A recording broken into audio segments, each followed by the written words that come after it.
주님 전에 오신 성도님들 주님의 이름으로 환영하며 축복합니다. 또 영상 예배를 함께 드리는 성도들에게도 우리 하나님의 은혜가 충만하게 임하시기를 축원합니다. 옆에 분들과 인사 나눌까요? 사랑합니다. 축복합니다. 잘 오셨습니다. 오랜만에 비가 내립니다. 성경은 봄에 내리는 비를 늦은 비라고 하고 가을에 내리는 비를 이른 비라고 합니다. 농사 짓는데 비가 꼭 필요하지요. 물은 생명이기 때문에 그렇습니다. 오늘 이 예배를 통해서 성령의 단비가 우리 심령 가운데 충만하게 임하시기를 간절히 축원합니다. 이제 하나님 앞에 예배드리겠습니다. 사도신경으로 신앙 고백하시겠습니다. 나는 전능하신 아버지 하나님 천지의 창조주를 믿습니다. 나는 그의 유일하신 아들 우리 주 예수 그리스도를 믿습니다. 그는 성령으로 잉태되어 동정녀 마리아에게서 나시고 본디오 빌라도에게 고난을 받아 십자가에 못 박혀 죽으시고 장사된 지 사흘 만에 죽은 자 가운데서 다시 살아나셨으며 하늘에 오르시어 전능하신 아버지 하나님 우편에 앉아 계시다가 거기로부터 살아있는 자와 죽은 자를 심판하러 오십니다. 나는 성령을 믿으며 거룩한 공교회와 성도의 교제와 죄를 용서받는 것과 몸의 부활과 영생을 믿습니다. 아멘.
주께 굴복하니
다시 한번 고백할까요? 내 안에 가장 귀한 것,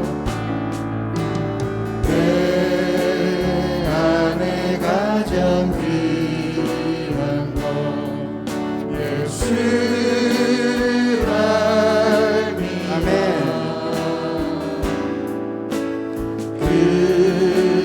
금보다 더 귀한 것 예수를 알미라. 세상 지식보다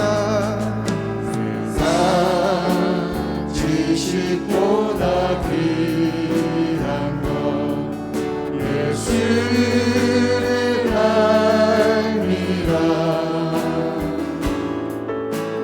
내 안에 가장 귀한 것 예수를 알미라.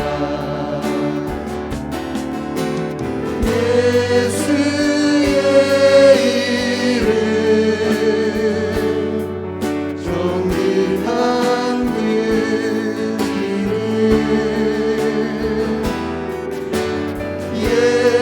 예수의 이름 능력의 그 이름 내 안에 가장 귀한 것 내 안에 가장 귀한 것 예수를 알미라. 금은보다 더 귀 그분은 우리 예수 그리스도십니다.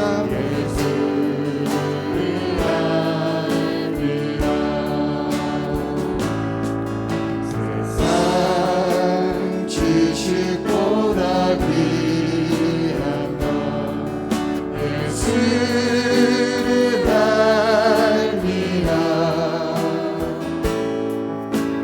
내 안에 가장 귀한 것 예수를 알미라.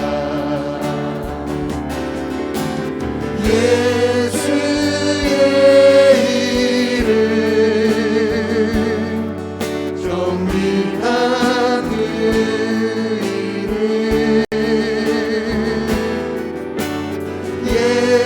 예수의 이름 능력의 그 이름 예수의 이름 예수의 이름 존귀한 그 이름 예수의 이름 능력의 그 이름 능력의 이름 한 번 더 고백합니다. 예수의 이름 예수의 이름 존귀한 그 이름 존귀한 그 이름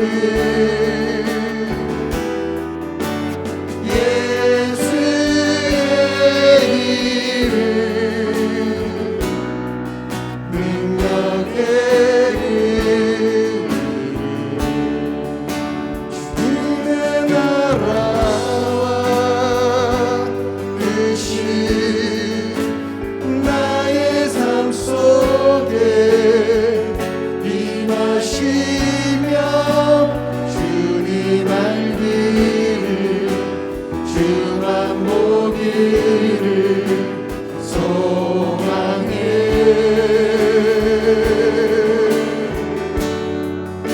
거룩히 살아갈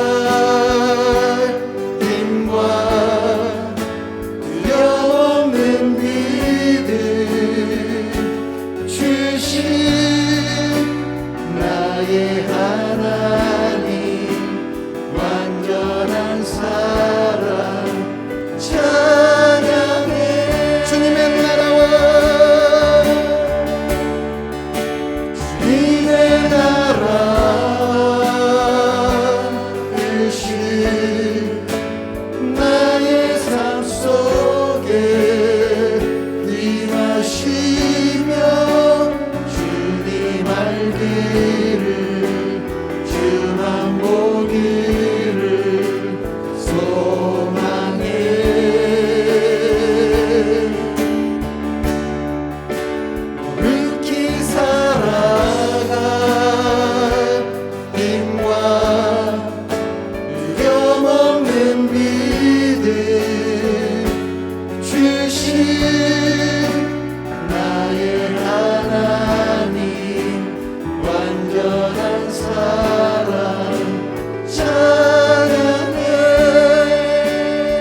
하나님께서 우리에게 이렇게 말씀하십니다.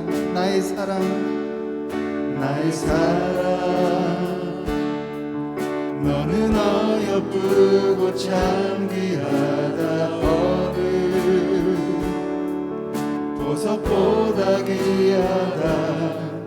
내가 사랑스럽지 않을 때 너를 온전히 사랑하고 너와 함께하려 내가 왔노라. 우리 주님께 이렇게 고백합시다. 주의 사랑, 이 사랑은 결코 변치 않아. 오늘 계절 돌보시네. 푸른 마르고 꽃은 시드나 주의 말씀은 진실해. 실수가 없으신 주만 바라라.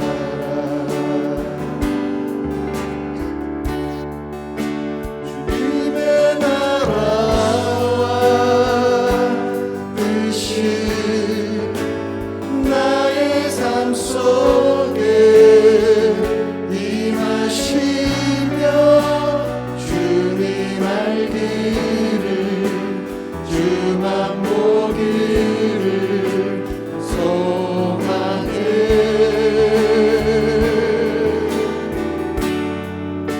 거룩히 살아가 힘과 두려움없는 믿음 주신 나의 하나님 완전한 사랑 찬양해. 찬양하리 찬양하리. 만군의 주 영원히 함께하시네.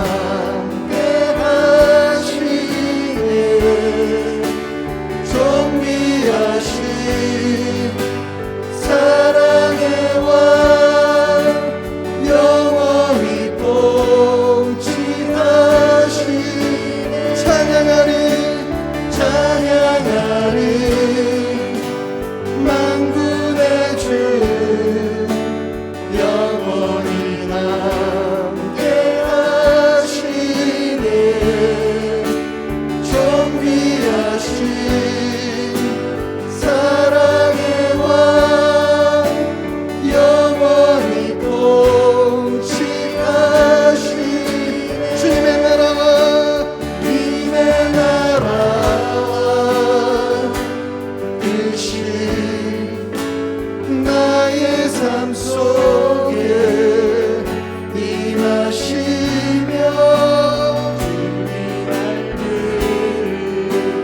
주만 보기를 소망해. 거룩히 살아갈 거룩히 살아갈 힘과 두려움없는 믿음 주신 나의 하나님 완전한 사랑 찬양해. 주님의 나라 주님의 나라와 뜻이 나의 삶 속에 임하시며 주님 알기를 주만 보기를 소망해.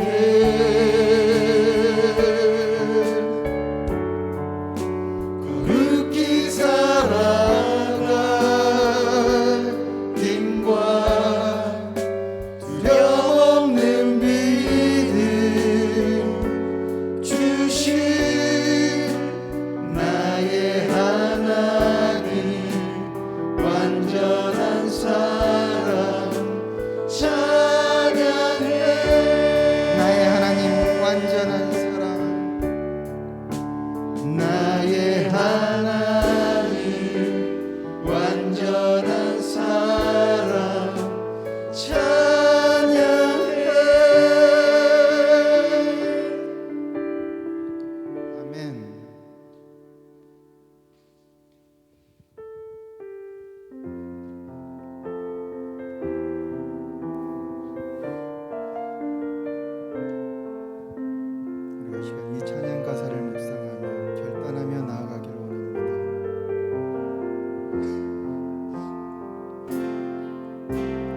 나를 버리고 그의 길을 가는 것 세상 그 무엇보다 어려움 내려놓은 내 안에 예수 그분만 생각할 때 하늘의 그 손이 일하시네.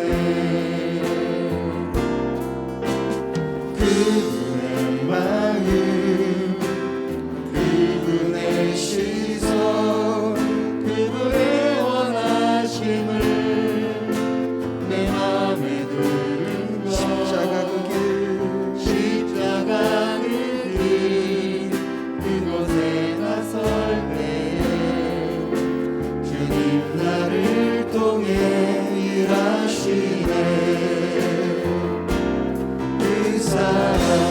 그 사랑 나를 살리신 그 사랑 하늘의 모든 영광 다 내려놓으신 내 삶도 그렇게 내려놓습니다.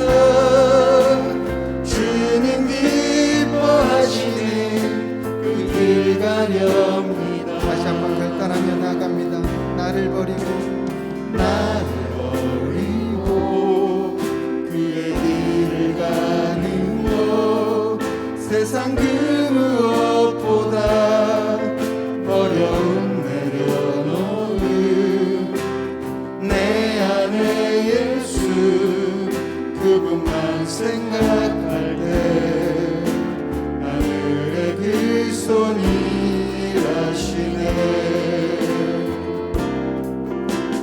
그분의 마음 그분의 시선 그분의 원하심을 내 맘에 두는 것 십자가 그 길 그곳에 나설 때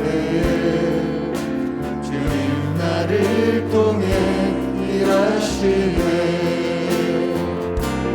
그 사랑 나를 살리신 그 사랑 하늘의 모든 영광 다 내려놓으신 내 삶도 그렇게 내려놓습니다. 주님 기뻐하시는 그 길 가렵니다. 그 사랑 나를 살리신 그 사랑 하늘의 모든 영광 다 내려놓으신 내 삶도 그렇게 내려놓습니다. 주님 기뻐하시는 그 길 가렵니다. 모든 시선을 주님께 드리고 살아계신 하나님을 느낄 때 내 삶은 주의 역사가 되고 하나님이 일하기 시작하는 모든 시선을 주님께 드리고 살아계신 하나님을 느낄 때 내 삶은 주의 역사가 되고 하나님이 일하기 시작하는 우리의 모든 시선을 주님께 드립시다. 모든 시선을 주님께 드리고 살아계신 하나님을 느낄 때 내 삶은 주의 역사가 되고 하나님이 시작하네. 우리 함께 기도하길 원합니다. 우리가 방금 찬양으로 결단했던 것처럼 나의 모든 욕심, 나의 의를 다 내려놓고 주님만 따르길 원합니다. 우리의 모든 시선을 들어 주님만 바라보길 원합니다. 나의 옳은 소견대로 살아가는 것이 아니라 오직 주님의 뜻 가운데로 살아가길 원합니다. 하지만 이것은 우리의 힘으로 할 수 없습니다. 성령님, 주님의 뜻 가운데로 살아갈 수 있도록 성령님 저의 심령을 붙드시고 인도하여 주시옵소서. 나의 뜻이 아닌 오직 하나님의 뜻대로 살아갈 수 있도록 성령님 나의 삶을 인도하여 주시옵소서. 우리가 그 기도 제목을 가지고 함께 묵상하며 기도로 나아가시겠습니다.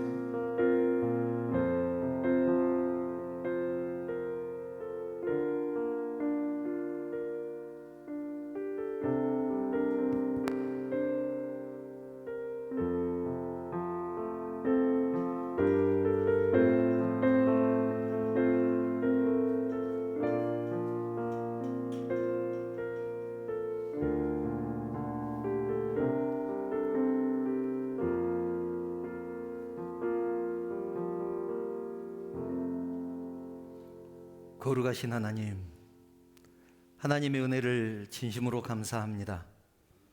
허물과 죄로 죽었던 저희들을 구원하여 주시고 우리 하나님의 자녀 삼아 주신 것도 감사한데 주님의 몸된 교회를 섬기게 하시고 또 여러 가지 직분과 사명 주셔서 충성 봉사하게 하시니 진심으로 감사합니다. 또한 세상 가운데서 저희들을 지켜주시고 인도하여 주셨다가 거룩한 주일을 허락하시고 사랑한 주의 백성들 주임전으로 나와 하나님을 예배하게 하시니 진심으로 감사를 드립니다. 저희들이 드리는 이 찬양과 경배를 받아 주시옵소서. 그리고 우리 하나님만 영광 받아 주시옵소서. 이 시간 저희들의 모습을 돌아봅니다. 세상 가운데 살면서 세상과 짝하며 살았던 저희들의 모습, 우리 하나님 용서하여 주시옵소서. 세상과 구별되게 살라고 말씀하셨고 빛으로 또 소금으로 살라고 말씀하셨지만 그렇게 살지 못했습니다. 주님을 의지하지 못했고 내 맘대로 내 뜻대로 살았습니다. 회개하오니 우리 주님의 자비하심으로 저희들의 죄를 용서하여 주시옵소서. 이제는 나의 지식과 경험과 욕심과 교만 내려놓게 하시고 오직 주님만 바라보게 하시고 하나님의 백성으로서의 부족됨이 없는 삶 살아가게 하여 주시옵소서. 사랑의 하나님, 우리 언약교회를 위해서 기도합니다. 하나님께서 우리 교회를 이곳에 세우신 데는 분명한 목적과 뜻이 계신 줄 믿습니다. 간절히 바라옵기는 사랑과 은혜가 넘치는 교회 되게 하여 주시옵소서. 말씀과 진리가 살아있는 교회 되기를 원합니다. 하나님과 사람들로부터 사랑받고 인정받는 교회 되게 하시고 날마다 믿는 자들의 숫자가 더해지는 초대교회 같은 교회 되게 하여 주시옵소서. 하나님, 주님 전에 나오고 싶은 마음 간절하지만 여러 가지 형편 때문에 나오지 못한 성도들이 있습니다. 그들의 마음을 위로하여 주시고 어디에 있든지 주의 은혜로 충만케 하시며 주님 전을 더욱더 사모할 수 있는 심령 허락하여 주시옵소서. 또한 육신의 연약함 때문에 병 때문에 고통 중에 있는 성도도 있습니다. 우리 하나님께서 회복되는 축복 내려 주시옵소서. 이전보다 더욱더 강하게 하시고 육신의 연약함 때문에 하나님께 예배하는 데 방해받지 않도록 더욱더 건강함을 허락하여 주시옵소서. 하나님, 이 예배를 온전히 성령 하나님께 맡깁니다. 성령 하나님께서 강권 쪽으로 붙들어 주시고 악한 것들 틈타지 못하도록 성령 하나님께서 인도하여 주시옵소서. 예수님의 이름으로 기도드리옵나이다. 아멘.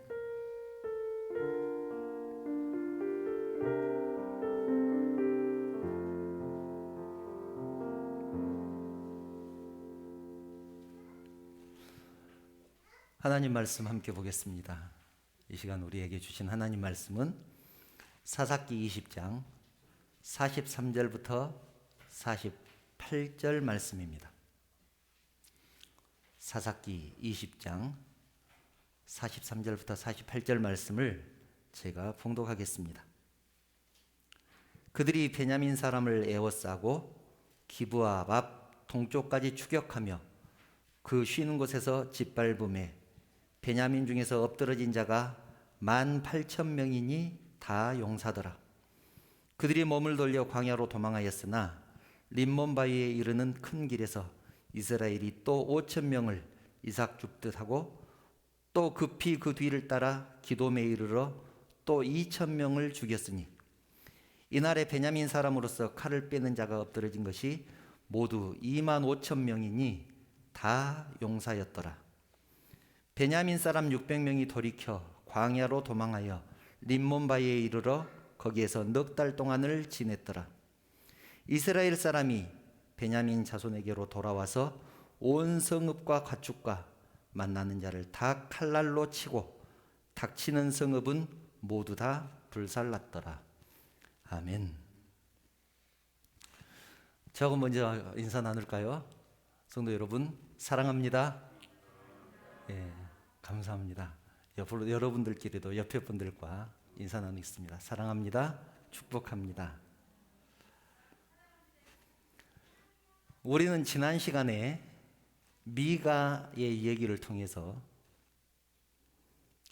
우리의 신앙이 어떠해야 되는가를 살펴보았습니다. 미가는 자기 마음대로 제사장을 세우고 또 드라빔이라는 신을 만들어서 그것을 세워놓고 그 신을 섬겼습니다. 다른 사람들은 하나님이든 아니면 은으로 만든 신상이든 아무 상관없지요. 왜냐하면 자기에게 복을 주는 신이면 누구든지 상관없습니다. 그런데 우리는 달라야 합니다. 왜냐하면 은으로 만든 신이 우리를 축복할 리가 없기 때문에 그렇습니다. 살아계신 분은 오직 하나님 한 분뿐이기 때문에 그렇습니다. 그래서 우리는 오직 하나님이어야 합니다. 하나님은 다른 신을 섬기고 우상을 만들어 절하는 것을 정말로 싫어하십니다. 그래서 오죽했으면 첫 번째 계명이 나 외에 다른 신을 내게 두지 말라. 두 번째 계명이 너를 위하여 우상을 만들지 말라. 그것도 모자라서 하늘에 있는 것이나 땅에 있는 것이나 땅 속에 있는 물 속에 있는 것들의 형상을 만들지도 말고 그것들에게 절하지도 만들고 섬기지도 말라. 그렇게 말씀하셨습니다. 여러분, 우상은 꼭 나무나 돌, 금이나 은 이런 걸로 만든 것이 그런 것만을 우상이라고 하지는 않습니다. 그러면 뭐가 우상입니까? 하나님의 영광을 가리우는 모든 것, 또 하나님께 나아가는 것을 방해하는 모든 것, 이것이 우상입니다. 우리는 보이는 형상, 나무를 깎아서 만들어 놓은 어떤 신의 모양, 이런 것만 우상이라고 생각하지만 그렇지 않습니다. 하나님의 영광을 가리우는 모든 것, 하나님께 나아가는 것을 가로막는 그 모든 것들이 우상입니다. 그것이 자기 고집일 수도 있고 자기 명예일 수도 있고 자기가 가지고 있는 지식일 수 있습니다. 심지어는 우리의 신앙 연륜일 수도 있습니다. 그리고 더 안타까운 것은 우리가 섬기는 교회가 우상이 될 수도 있습니다. 정말로 그럴까요? 그럴 수 있습니다. 하나님보다 내 신앙 연륜이 더 자랑스럽다면, 그것을 더 내세운다면 그것이 우상 아니겠습니까? 또 하나님보다 교회 건물, 교회 시스템, 교회에서 누리는 어떤 기쁨, 이런 것이 더 중요하다면, 그런 것들이 하나님보다 더 중요하다면 그런 것들이 곧 우상이 될 것입니다. 그런데 우리는 보통 이런 생각은 하지 않죠. 눈에 보이는 어떤 것이 우상일 것이다. 그런데 그렇지 않습니다. 거기에서 우리는 더 시야를 넓혀야 합니다. 하나님께 나아가는 것을 가로막는 모든 것, 하나님의 영광을 가로채는 것들 다 우상입니다. 오늘은 사사기 마지막 시간입니다. 하나님께서는 이 사사기를 통하여서 우리에게 하시고 싶은 말씀이 있습니다. 하나님 없는 세상은 어떤 세상이냐? 하나님 없이 한번 살아보니까 어떻느냐? 이방 민족들 함께 살아보니까 어떻느냐? 사사기를 맨 처음에 시작할 때 그런 말씀을 드렸습니다. 너희 옆에 이방인들을 쫓아내지 않는 이유는 그들이 너희 옆구리에 가시가 되어서 너희를 괴롭힐 것이다. 너희가 하나님의 뜻대로 살지 않으면 그들이 너희를 괴롭힐 것이다. 하나님 없이 한번 이방인들과 살아봐라. 하나님께서 그렇게 말씀하시면서 이방인들을 남겨놓았다고 말씀을 했습니다. 그리고 이제 하나님께서는 결론적으로 중간중간에 그 말씀이 나오지만 결론적으로 맨 마지막 절에 사사기 21장 25절에 이렇게 말씀합니다. 그때에 이스라엘의 왕이 없으므로 사람이 각기 자기 소견에 옳은 대로 행하였더라. 이것을 쉬운 성경으로 번역이 되어 있는 것을 소개를 하자면 이렇습니다. 그때에 이스라엘 사람들에게는 왕이 없었습니다. 그래서 사람들마다 자기가 하고 싶은 대로 했습니다. 사람들마다 자기가 하고 싶은 대로 했습니다. 본래 선과 악의 기준은 하나님이었습니다. 하나님이 옳다고 하면 그것은 옳은 것이었고 하나님이 틀렸다고 하면 틀린 것이었습니다. 그런데 선악과를 따먹은 인간은 선과 악을 알게 되었습니다. 그 말은 선과 악에 대한 기준을 갖게 되었다는 얘기입니다. 그런데 사람이 선과 악에 대한 기준을 어떻게 갖겠습니까? 자기한테 이익이 되면 선한 것이고 자기한테 손해가 된다든지 불리한 것은 악하다고 생각을 하게 되죠. 그래서 자기에게 이익이 되는 일만 하고 살게 되는 것입니다. 다른 사람이 어떻게 되든지. 그러면 세상이 어떻게 되겠습니까?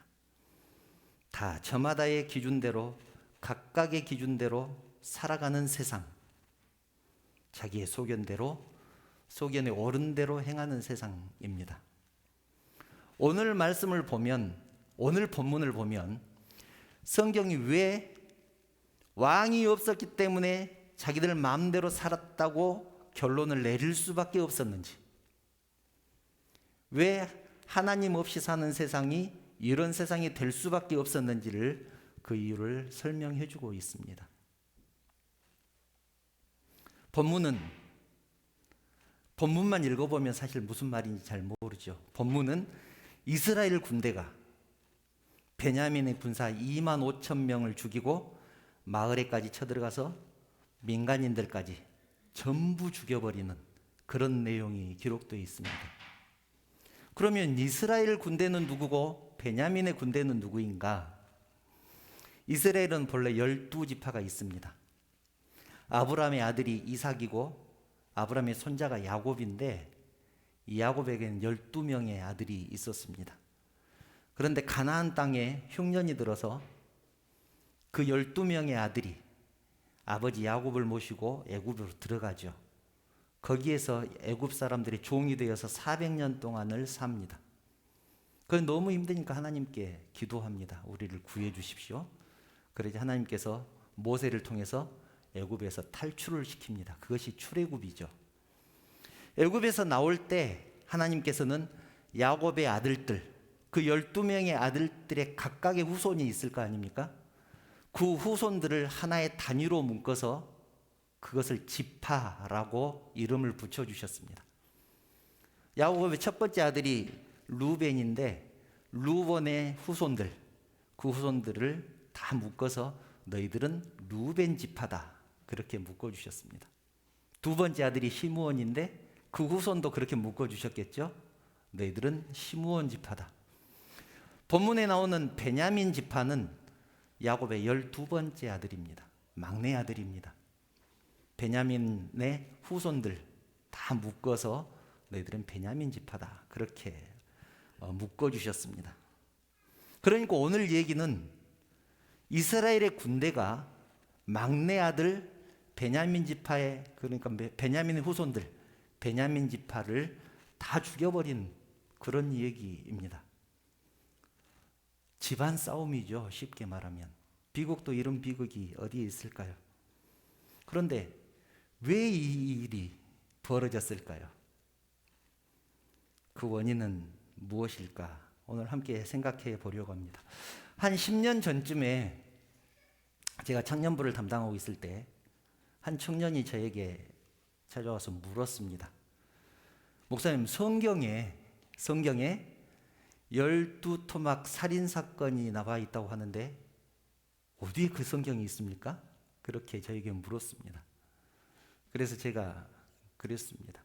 12토막 살인사건이 아니고 죽은 시체를 12토막을 낸 사건이다. 그렇게 얘기를 했습니다. 무슨 말인가 싶죠. 오늘 설교를 저는 한 목요일쯤 마무리를 해놓고 이틀 동안 묵상하면서 고민을 했습니다. 이런 내용을 설교를 해도 될까? 이런 내용을 설교를 해도 될까? 그렇게 고민한 이유는 내용이 너무 지저분합니다. 너무 지저분합니다. 고민을 할 수밖에 없을 만큼 성경 내용이 너무너무 지저분합니다. 19금이죠. 19금. 괜찮으려나? 그런 생각을 했습니다. 그런데 그냥 하기로 했습니다. 왜냐하면 하나님을 하나님으로 인정하지 않으면, 하나님 무서운 줄 모르면 이렇게 살 수밖에 없고,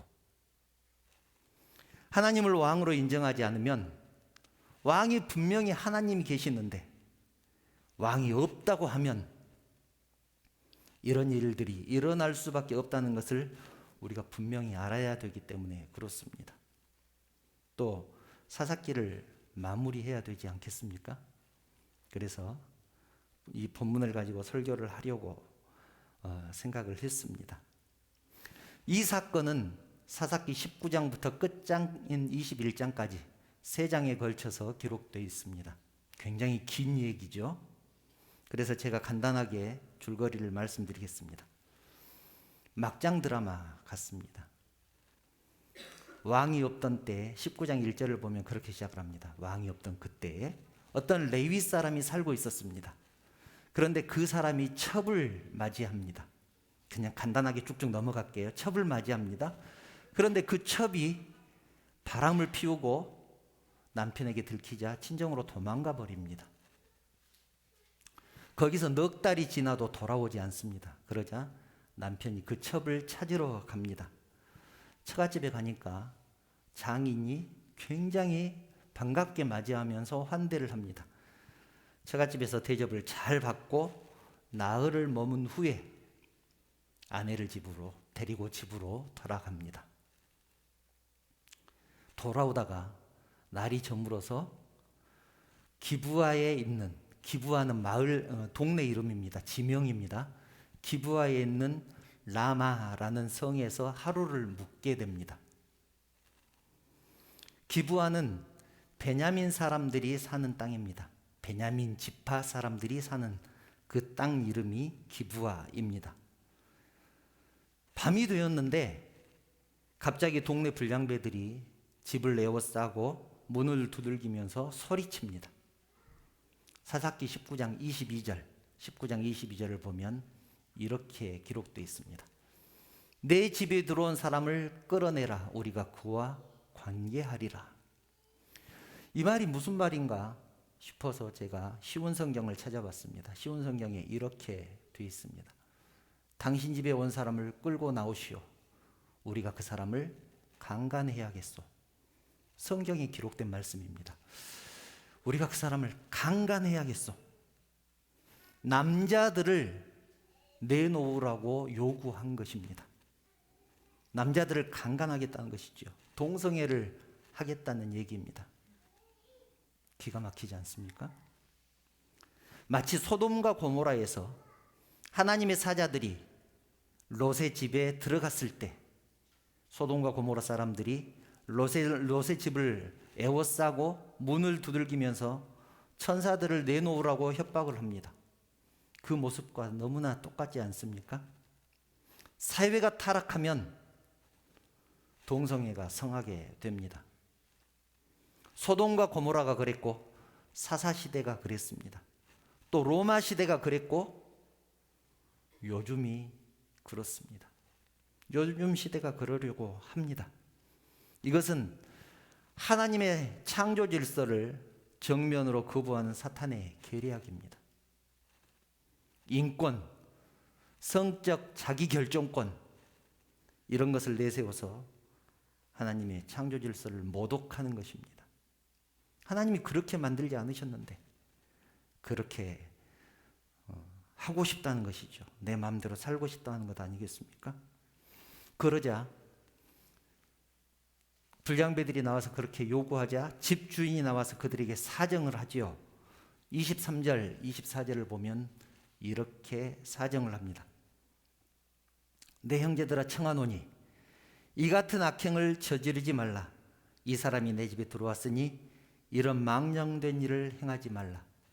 여기까지는 좋은데 그 뒷절을 보면 기가 막힙니다.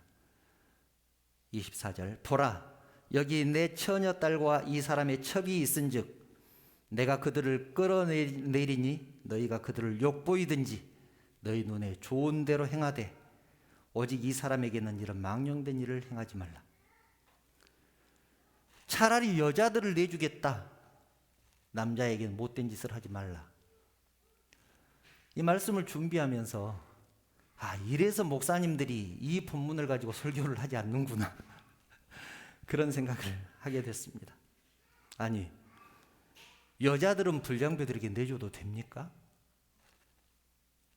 남자들은 안 되고 여자들은 됩니까? 그런데요, 소돔과 고모라에서도 똑같았습니다. 소돔과 고모라 사람들이 몰려와서 천사들을 내놓으라고 하니까 롯이 나가서 뭐라고 합니까? 자기 딸들을 내주겠다고 하죠. 그런데 소돔과 고모라 사람들도 여자는 싫다고 남자를 내놓으라고 그렇게 요구를 합니다. 협박을 합니다. 참 정말 기가 막힌 세상입니다.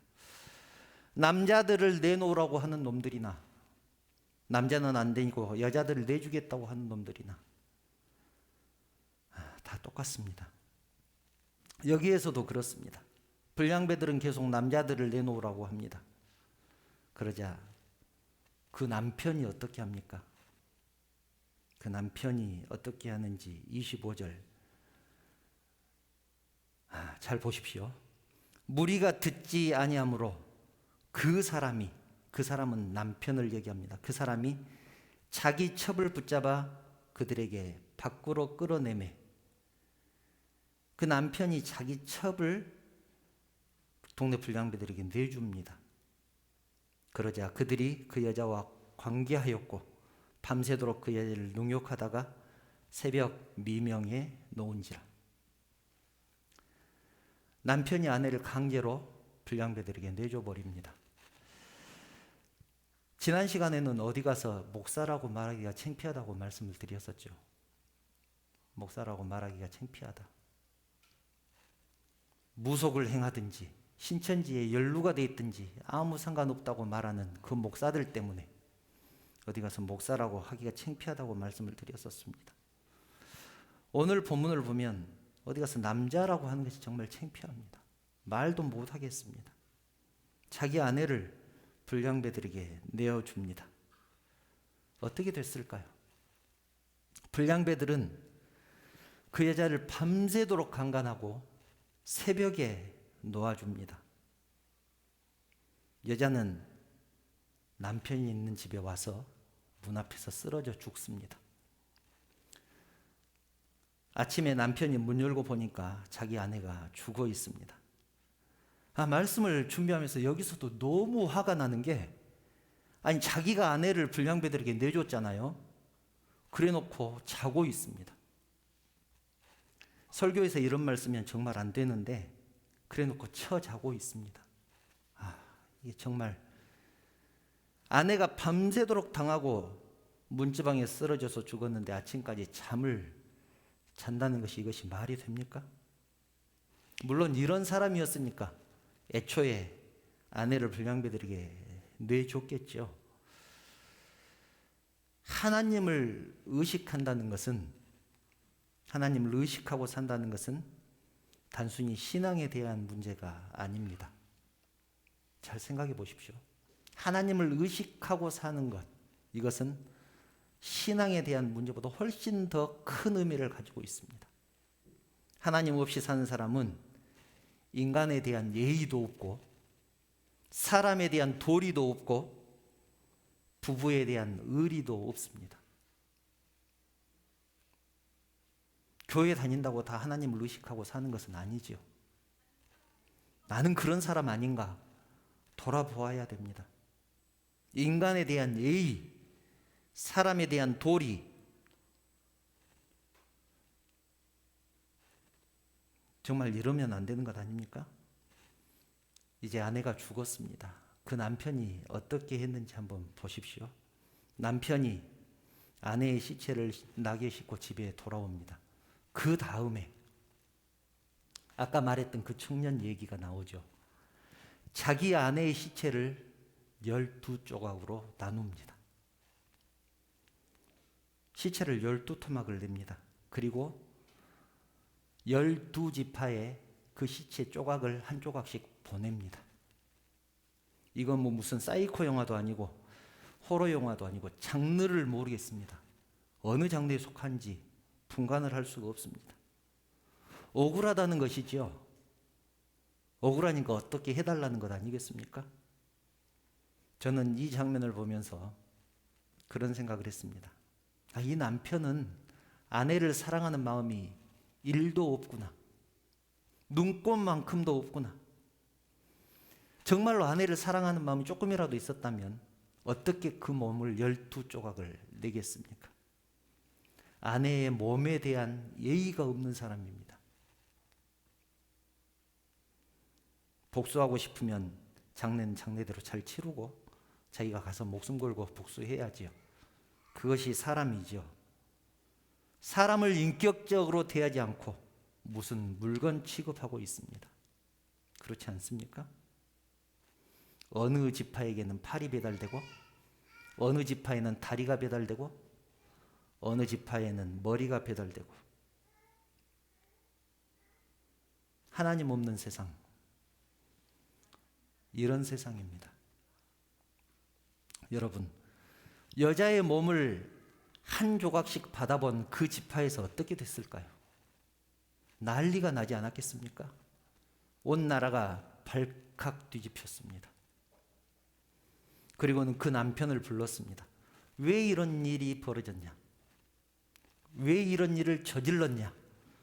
설명을 하라고 합니다. 그러자 그 남편이 그때까지의 모든 자초지정을 얘기하고 이 사건을 하루빨리 해결하라고 요구합니다. 이제 와서 남편 노릇하겠다는 것이죠. 그래서 거기 모인 사람들이 모두 그 레위 사람의 얘기를 듣고 분노합니다. 그리고 지금까지 이스라엘에 이런 일이 없었다. 그 불량배들을 잡아다가 반드시 죽이자. 그렇게 결의를 하고 군대를 모읍니다. 분노했기 때문에 그 군대에 모인 사람이 무려 40만 명이나 됐습니다. 그렇게 연합을 해서 베냐민 지파에 찾아갑니다. 쳐들어간 것이죠. 그리고 불량배들을 내놓으라고 합니다. 그런데 어찌된 일인지 베냐민 사람들이 그것을 거부합니다. 사사기 20장 13절부터 14절 말씀에 그 내용이 기록되어 있습니다. 그런즉 이제 기브아 사람들 곧 그 불량배들을 우리에게 넘겨주어서, 이것은 이스라엘이 요구한 것이죠. 그 불량배들을 우리에게 넘겨줘서 우리가 그들을 죽여 이스라엘 중에서 악을 제거하여 버리게 하라. 그러나 베냐민 자손이 그들의 형제 이스라엘 자손의 말을 듣지 아니하고 도리어 성읍들로부터 기브아에 모이고 나가서 이스라엘 자손과 싸우고자 하니라. 불량배들만 내줘서 벌 받게 하면 다 끝나는 문제죠. 그런데 무슨 고집인지, 이것이 의리라고 생각했는지 아니면 자기도 다 똑같은 사람들이어서 그랬는지 끝까지 내주지 않습니다. 오히려 군대를 모아서 이스라엘 전체를 상대로 전쟁을 하겠다고 그렇게 선포를 합니다. 그래서 베냐민 지파가 군대를 모으는데 그 숫자가 2만 6천 명, 이스라엘 군사는 40만 명이라고 말씀드렸습니다. 그렇게 이스라엘 전체와 베냐민 지파가 전쟁을 하게 됩니다. 누가 이기겠습니까? 당연히 40만 명의 군사가 이기지요. 그날 베냐민 지파는 2만 5천 명이 죽고 군사들 600명만 겨우 살아서 도망칩니다. 이스라엘 군사는 40만 명은 베냐민 2만 5천 명을 죽인 후에 거기서 끝내지 않고 베냐민 사람들이 사는 마을에까지 쳐들어가서 닥치는 대로 학살합니다. 본문 48절이 그 말씀인데 이것을 쉬운 성경을 보면 이렇게 기록되어 있습니다. 이스라엘 사람들은 베냐민 땅으로 돌아왔습니다. 이제 군대 전쟁을 끝내고 다 죽이고 2만 5천 명을 죽이고 베냐민 땅으로 돌아오죠. 그들은 각 성마다 다니면서 그 안에 있는 사람들과 가축들을 모두 죽였습니다. 눈에 보이는 것은 무엇이든지 다 죽였습니다. 그리고 성을 모두 불태워버렸습니다. 베냐민 사람들은 그렇게 학살을 당합니다. 그야말로 광란의 시간이죠. 어린애고 여자고 할 것 없이 가축들까지 눈에 보이는 것은 전부 죽여버립니다. 하나님 없는 세상은 궁율함이라고는 찾아볼 수가 없습니다. 이 모습을 보면 이성이라고는 전혀 없고 죽이기 위해서 죽이는 것 같습니다. 죽이기 위해서 죽이는 것 같습니다. 벌을 주려면 그냥 불량배들만 죽이면 되는 것 아니겠습니까? 또 어쩔 수 없이 전쟁을 했다면 죽든 살든 군인들끼리 해야죠. 그런데 마을에까지 쳐들어가서 여자들과 어린애들까지 다 죽여버리면 되겠습니까? 왜 이렇게 무리하게 학살을 할까요? 혹시 자기들도 지금까지 그렇게 살았으니까 이런 것 아닐까요? 베냐민 지파만 그렇게 살았겠습니까? 그 불량배들만 그렇게 살았겠습니까? 다 그렇게 살았을 것입니다. 베냐민 지파만 하나님 없이 살았을까요? 베냐민 지파만 왕을 왕으로 생각하지 않고 살았을까요? 이스라엘 전체가 그러지 않았겠습니까? 다 그렇게 살았는데 들켰으니까 그렇게 처참하게 학살을 하면 되겠습니까? 그리고 전쟁이 이기고 돌아온 이스라엘은 미스바에 모여서 맹세를 합니다. 사사기 21장 1절 우리 중에 누구든지 딸을 베냐민 사람에게 아내로 주지 아니하리라. 살아서 도망간 600명이 있었죠. 이 600명에게 절대로 딸을 주지 않겠다고 맹세를 합니다. 베냐민 지파의 씨를 말려버리겠다고 그렇게 맹세한 것이죠. 여러분 어떻습니까? 성경에 기록된 내용이라고는 상상할 수 없는 그런 내용들이 기록되어 있죠. 아마 처음 들어본 분들도 계시겠지만 이런 것도 성경에 기록되어 있습니다. 성경에 이런 지저분한 내용들까지 기록한 이유, 우리는 이것을 기억해야 합니다.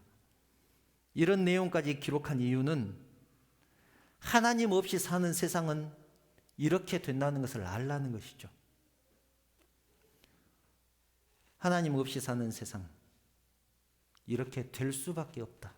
경고하는 것입니다. 그런데 이스라엘 백성들이 얼마나 가증스러운지 21장 2절 3절을 보면 이렇게 기록되어 있습니다. 백성이 베델에 이르러 거기서 저녁까지 하나님 앞에 앉아서 큰 소리로 울며 이르되 이스라엘 하나님 여호와여 어찌하여 이스라엘에 이런 일이 생겨서 오늘 이스라엘 중에 한 지파가 없어지게 하시나이까. 이스라엘 백성들이 베델에 모여서 저녁이 될 때까지 큰 소리로 통곡을 했습니다. 그러면서 하나님께 따지면서 물었죠. 하나님, 어째서 이런 일이 생겨서 이스라엘의 한 지파가 없어지게 하셨습니까? 이렇게 하나님께 따지고 있습니다. 여러분, 이것이 지금 하나님 탓입니까? 거기에서 울기는 왜 웁니까? 일은 자기들이 다 저질러 놓고 왜 이스라엘의 지파를 한 지파를 없어지게 했냐고 하나님을 원망하고 있습니다. 죄인의 모습이죠. 죄인들의 모습입니다. 자기 잘못은 없고 하나님 탓입니다. 무슨 큰일 일어나면 하나님이 어디에 있길래, 하나님이 계시면 이런 일이 일어났을까? 그렇게 하나님 탓하지 않습니까? 예전에도 그런 설교한 적이 있는데, 세월호 사건 터졌을 때 믿는 크리스찬 중에서 크리스찬 카페에 들어가니까 그런 내용이 있었습니다. 하나님이 계시면 어떻게 이런 일이 있을 수 있어? 그런 일이 크리스찬 카페에 실제로 있었습니다. 그 글이 올라왔었습니다.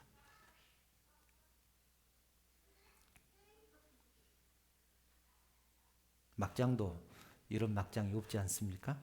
영화로 만들면 아마 상영 금지 내릴 것입니다.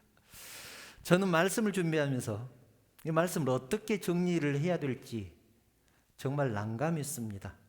내용이 너무 지저분합니다. 기분 나쁜 영화 보고 난 것처럼 기분이 좋지 않습니다. 사사기를 나누는 동안 그 말씀 속의 주인공으로 살다 보니까 내가 이상해집니다. 감정이입이 돼가지고 기분도 우울해지고 멍하니 있고 막 그랬습니다. 이제 끝나서 다행이라는 생각이 듭니다. 사랑하는 성도 여러분, 이제 말씀을 정리하려고 합니다. 오늘 이 얘기 속에서 누가 제일 나쁜가요? 여러분 생각에 누가 제일 나쁘다는 생각이 듭니까? 바람난 첩이 나쁩니까? 동네 불량배들이 나쁩니까? 불량배들에게 아내를 내주고 나중에서 세상에서 제일 억울한 척하는 그 남편이 나쁩니까? 불량배들을 내주라고 해도 내주지 않았던 그 베냐민 지파 사람들이 있었고, 베냐민 지파를 전부 몰살시켜버린 이스라엘의 군대가 있었습니다. 누가 제일 나쁜가요? 저는 누가 제일 나쁜지 잘 모르겠습니다. 다 나쁩니다. 한 개인에서부터 이스라엘 공동체 전체까지 선한 곳이라고는 찾아볼 수가 없습니다. 19장부터 21장까지를 몇 번을 반복해서 읽는데 얼마나 속에서 화가 막 올라오는지, 분노가 치밀어 오르는지 일주일 동안 설교를 준비하다가 멈추고를 얼마나 반복을 했는지를 모릅니다. 선한 것이라고는 찾아볼 수가 없습니다. 인간도 없고 남편도 없고 인간에 대한 예의라고는 찾아볼 수도 없고 정의도 없습니다. 그들의 손각 속에 하나님은 없습니다. 하나님이 두려우면 어떻게 이런 짓을 저지를 수 있겠습니까? 그래서 성경이 왕이 없어서 자기 마음대로 살았다. 왕이 없으니까 이렇게 죄짓고 살 수밖에 없었다. 이렇게 결론을 내릴 수밖에 없었던 것 같습니다. 누구를 탓하겠냐는 것이죠. 누구를 탓하겠냐? 다 나쁜데 누구를 탓하겠냐? 하나님 없으면 이런 세상에서 너희들도 살 것이다. 여러분, 지옥이 어디입니까? 물론 우리가 죽어서 안 믿는 사람들, 예수 모르는 사람들 가는 곳이 지옥이지요. 그런데 지옥이 어디입니까? 성경 속에 이곳 지옥 아닙니까? 하나님 없이 사는 세상, 지옥이라는 사실 기억하시기 바랍니다. 아무리 의로운 척해도 사람은 죄를 지을 수밖에 없는 존재입니다. 사람은 죄를 지을 수밖에 없습니다. 사탄은 그것을 너무나 잘 알고 있습니다. 그래서 사탄은 악한 사람을 찾지 않고 하나님을 의지하지 않는 사람을 찾습니다. 악한 사람 내버려 둬도 악한 짓을 하니까 하나님을 의지하지 않는 사람을 찾아서 악하게 만드는 것입니다. 악한 일을 하게 만드는 것이죠. 그런 사람, 죄짓게 만드는 것이 너무나 쉽기 때문에 그렇습니다. 하나님 없이 사는 사람, 죄짓게 만드는 것 너무나 쉽습니다. 그러나 하나님을 두려워하는 사람, 하나님을 의식하고 사는 사람, 하나님이 나의 왕이라고 생각하는 사람은 쉽게 넘어가지 않습니다. 유혹과 시험에도 당당히 맞설 것입니다. 환난과 고난에도 굴하지 않을 것입니다. 예수 믿는 사람은 어려우면 어려울수록 강해집니다. 왜냐하면 그럴수록 하나님을 의지하기 때문에 그렇습니다. 사사기를 마치면서 우리가 꼭 기억해야 될 것이 있습니다. 하나님은 나의 왕이라는 사실입니다. 하나님은 나의 하나님이라는 사실입니다. 왕이 없으니까 내 마음대로 살 수밖에 없었다. 그렇게 핑계대지 않기를 바랍니다. 하나님을 왕으로 모시고 사는 저와 여러분들에게 우리 주님의 축복이 풍성하게 넘치시기를 주님의 이름으로 축원합니다. 찬양 드린 후에 결단의 시간을 갖겠습니다. 주는 완전합니다. 함께 찬양 드리겠습니다.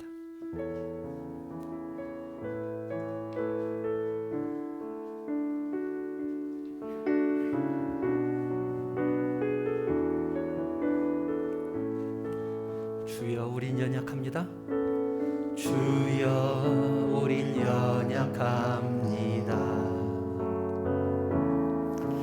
우린 오늘을 힘겨워 합니다. 주 뜻 이루며 살기엔 부족합니다. 우린 연약합니다. 주여 우린 넘어집니다.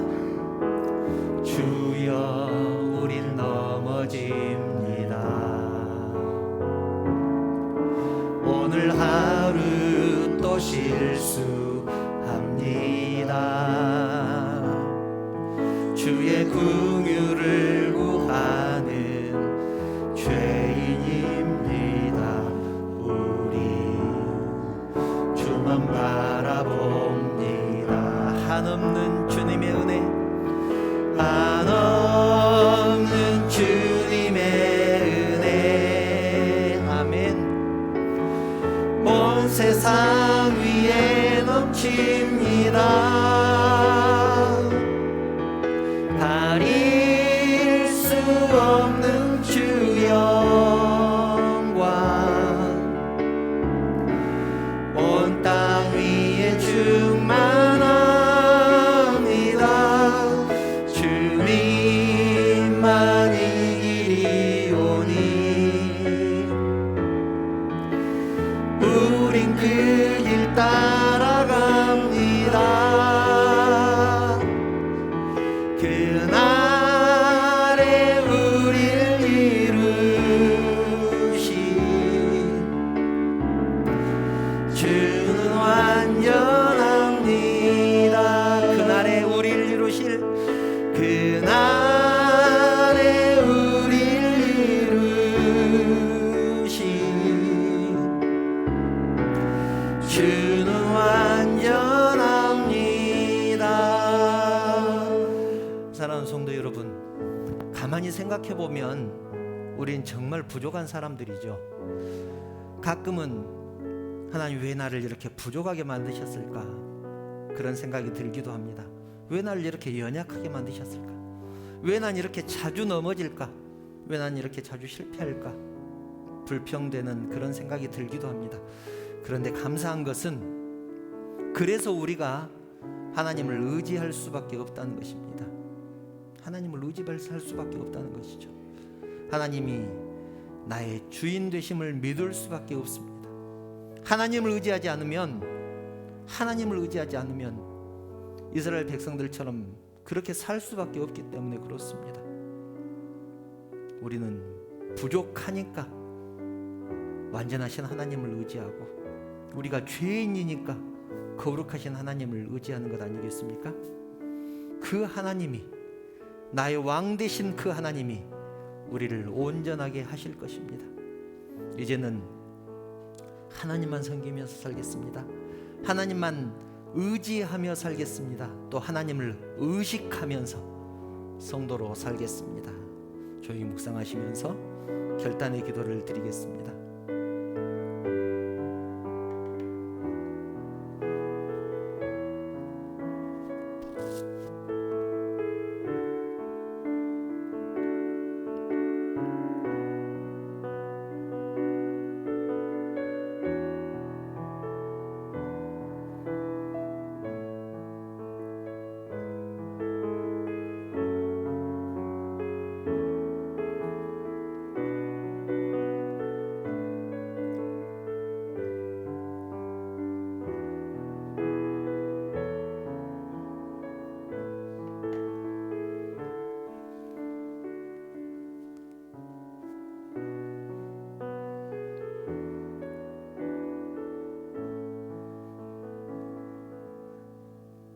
하나님, 저희들을 연약하게 만드셔서 너무나 감사합니다. 저희들을 부족하게 만드셔서 정말 감사합니다. 그래서 하나님을 의지하게 하시니 진심으로 감사합니다. 하나님, 더 부족함을 깨닫고 하나님을 의지하며 살 수밖에 없게 그렇게 만들어 주시옵소서. 하나님, 하나님 없는 세상은 지옥임을 알았습니다. 하나님을 의지하지 않고 살면, 하나님을 의식하지 않고 살면 이스라엘 백성들처럼 그렇게 될 수밖에 없다는 것을 오늘 말씀을 통해서 깨달았습니다. 이제는 완전하신 하나님, 그 거룩하신 하나님을 의지하며 살아갈 수 있도록 우리 하나님께서 우리의 심령을 붙들어 주시옵소서. 이제는 하나님만 섬기면서 살겠습니다. 하나님만 의지하며 살겠습니다. 결단하는 사랑하는 성도들을 그 결단에 그 심령을 붙들어 주셔서 오늘 결심한 이 결심 변치 않도록 우리 하나님께서 인도하여 주시옵소서. 그리고 힘든 일이 있을지라도 주님만을 의지하는 그 심령들 우리 하나님께서 축복하여 주셔서 넘어지지 않도록, 실패하지 않도록 우리 하나님께서 끝까지 함께하여 주시고 인도하여 주시옵소서. 하나님, 이 시간 하나님 앞에 예물을 드립니다. 나에게 허락하신 이 모든 것들은 우리 하나님께서 주셨다는 것을 고백하면서 11조로 또 감사할 수 있는 조건 나에게 없지만 그럼에도 불구하고 하나님 앞에 감사하면서 감사 헌금으로 드리고 또 지난 일주일 동안 지켜주신 것에 감사해서 나에게 있는 그 모든 일들 주님의 은혜였음을 고백하면서 주정 헌금을 드립니다. 또 드리지 못한 심령들도 있습니다. 드리고 싶은 마음 간절하지만 가진 것 없어 드리지 못한 심령들도 있습니다. 그러나 하나님, 간절히 기도하옵기는 동일한 은혜 허락하여 주시옵소서. 풍성한 은혜 허락하여 주시옵소서. 남에게 빌려줄지언정 꾸러 다니지 않도록 우리 하나님께서 축복하여 주시옵소서. 그래서 이 모든 것이 우리 주님의 은혜였다고 고백하는 사랑하는 성도들을 되게 하여 주시옵소서. 사랑하는 성도들을 이제 내일부터 또 세상을 향해서 나갈 것입니다. 세상 가운데 어려움과 환난 고난이 닥친다고 할지라도 주님 말씀 붙들고 승리하는 성도들 되게 하시고 아탄사탄 마귀의 유혹과 시험에 넘어가지 않도록 우리 하나님께서 붙들어 주시옵소서. 우리의 삶을 통하여 우리 하나님께 영광 돌리는 우리 모두가 되게 하여 주시옵소서. 거룩하신 예수님의 이름으로 기도드리옵나이다. 아멘. 교회 소식 말씀드리겠습니다.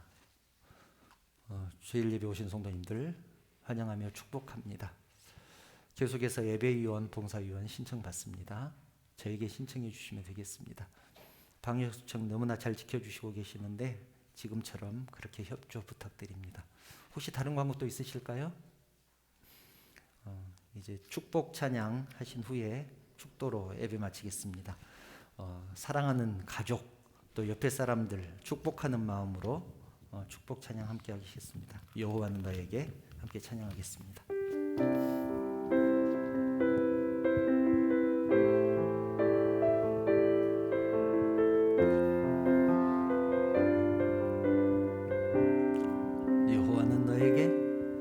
여호와는 너에게 복을 주시기를 원하며 너를 지키시기를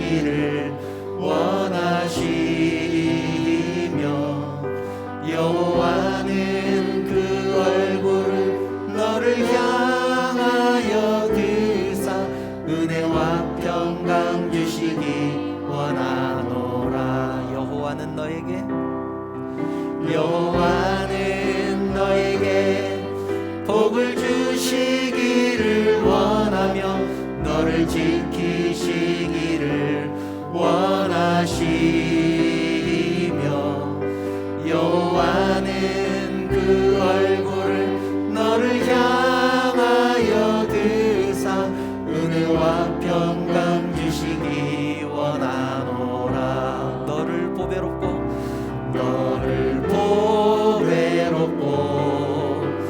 존귀하게 여기시는 하나님이 내 삶 속에서 이 약속을 신실하게 이루시리.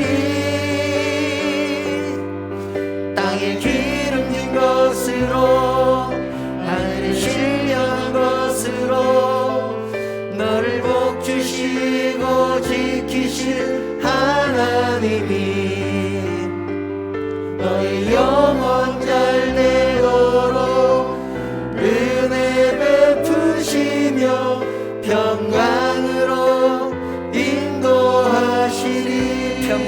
인도하시리. 평강으로 인도하시리. 우리 주님 예수 그리스도의 은혜와 하나님의 그 크신 사랑하심과 감동하시고 감화하시고 위로하시고 충만하신 성령의 교통하심이 왕이 없었기 때문에 마음대로 살았습니다. 왕이 없었기 때문에 죄를 지었습니다. 이렇게 핑계대지 않고 오직 하나님만 섬기며 하나님만을 의지하며 살기로 결단하는 사랑하는 성도들 머리 위에 그 가정과 자녀들 위에 하시는 사업과 직장 위에 그리고 섬기는 우리 언약교회 위에 이 나라 이 민족 위에 이제부터 영원토록 함께 있을지어다. 아멘.